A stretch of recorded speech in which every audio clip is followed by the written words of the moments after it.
और आइए आपको जल्दी से बताते हैं कि दिल्ली सरकार के बजट में क्या कुछ बड़े प्रावधान किए गए हैं, उसका सिलसिलेवार तरीके से, क्योंकि बहुत समय बाद बीजेपी की सरकार आई और उसमें किस प्रकार से प्रावधान किए गए उसका जिक्र है।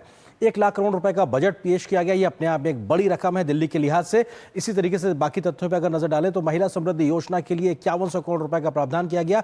महिलाओं पर ज्यादा फोकस दिखाई पड़ रहा है। महिलाओं को हर महीने 2500 रुपए के प्रावधान का एक तरीके से सीधे तौर पर जिक्र दिखाई पड़ रहा है। इसी तरीके से मातृत्व वंदना योजना के लिए 210 करोड़ रुपए रखे गए हैं। ये महिलाओं के लिए लगातार फोकस दिखाई पड़ रहा है। गर्भवती महिलाओं के लिए 21,000 रुपए और पोषण किट देने का जो वायदा किया गया था वो बजट में दिखाई पड़ रहा है। स्वास्थ्य पर खर्च होंगे लगभग 6874 करोड़ रुपए, यानी स्वास्थ्य पे ज्यादा फोकस भी दिखाई पड़ रहा है। आयुष्मान योजना में 10 लाख रुपए का इंश्योरेंस, जिसमें 5 केंद्र की ओर से 5 दिल्ली सरकार की ओर से। पीएम जन आरोग्य योजना के लिए 2144 करोड़ रुपए का प्रावधान दिल्ली की बजट में किया गया है।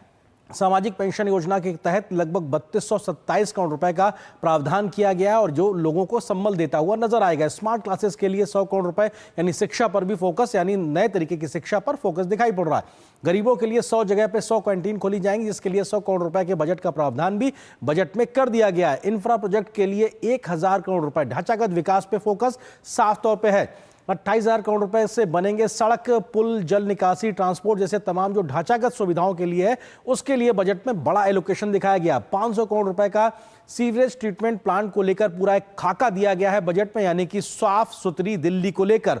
स्वच्छता और पानी के लिए 9,000 करोड़ रुपए, क्योंकि पानी दिल्ली की एक बड़ी समस्या है, उस पर फोकस दिखाई पड़ रहा है रेखा गुप्ता सरकार का। झुग्गी बस्तियों के विकास के लिए भी लगभग 700 करोड़ रुपए का प्रावधान किया गया है ताकि लोगों को मूलभूत सुविधाएं मिल सके। पर्यावरण और वन विभाग के लिए भी 500 करोड़ रुपए से ज्यादा का प्रावधान किया गया है और जो बाढ़ नियंत्रण के लिहाज से भी एक तरह से देखा जाए, सिंचाई और बाढ़ नियंत्रण के लिए भी लगभग 600 करोड़ रुपए का प्रावधान किया गया। दिल्ली में कई बार इस प्रकार की समस्याएं होती हैं। नालों के निर्माण के लिए 150 करोड़ रुपए, क्योंकि उन्हीं नालों को रोककर यमुना की सफाई का काम हो पाएगा, इसलिए उस पर फोकस किया जा रहा है। दिल्ली में होगा ग्लोबल इन्वेस्टमेंट समिट हर 2 साल के लिए, के बाद ये इन्वेस्टमेंट समिट होगा, इस पर प्रावधान किया गया। पूंजीगत खर्च हुआ है 2 गुना, लगभग 28,000 करोड़ रुपए, जो पिछले बार 15,000 करोड़ रुपए के आसपास था।